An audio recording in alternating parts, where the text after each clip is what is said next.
नाज़िन मंछर ढंढ में चार सबब छिन्नी शहर बुॾी वियो आहे। केतिरनि ई पाड़नि ऐं घरनि में पाणी दाख़िल थी वियो आहे। हिन हवाले सां वीडियो लिंक ते मौजूद आहे टंडो रहीम ख़ान मां धरती टीवी जो रिपोर्टर अल्ताफ़ जमाली।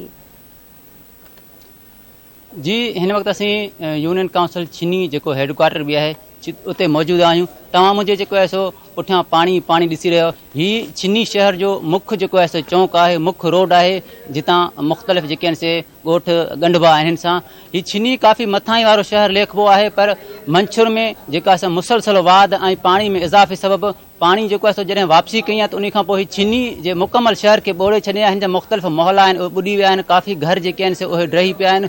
दुकान ऐं जेके मुख़्तलिफ़ होटल्स आहिनि उन्हनि जे अंदरि पाणी काहे पियो आहे। माण्हू जेके आहिनि उहे घरनि ताईं मैसूर बणिजी विया आहिनि। जॾहिं त इंतिज़ामिया उन हवाले सां मुकम्मल तौर ते बेख़बर बणियल आहे।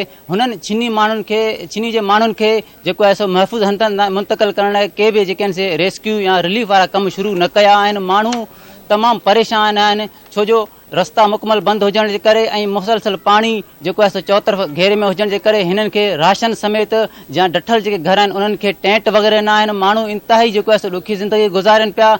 उन लाइ हिन वक़्तु जेको आहे सो ज़रूरत है तो सरकार ज़िले इंतजामिया ऐं DCO दादू हिते जेको आहे ॿेड़ी सर्विस मुतारिफ़ कराए ऐं ॿेड़ियूं हिते मोकिलनि, जेके माण्हुनि खे रेस्क्यू करण सां गॾु हुननि लाइ राशन भी खणी अचनि। मेडिकल जूं टीमूं हिते जेके आहिनि ॾिनियूं आहिनि, छो जो काफ़ी बीमार माण्हू आहिनि। उहे बीमार माण्हू भी जेके आहिनि से उहे शहरनि ताईं नथा पहुची सघनि। हिते का अस्पताल न आहे। जेका हिकिड़ी अस्पताल हुई उहा बि 2 किलोमीटर परे आहे, पर उहा अस्पताल जेको आहे सो के बि चाकरखान में आहे। उहा अस्पताल मुकम्मल तौर ते ॿुॾी आहे।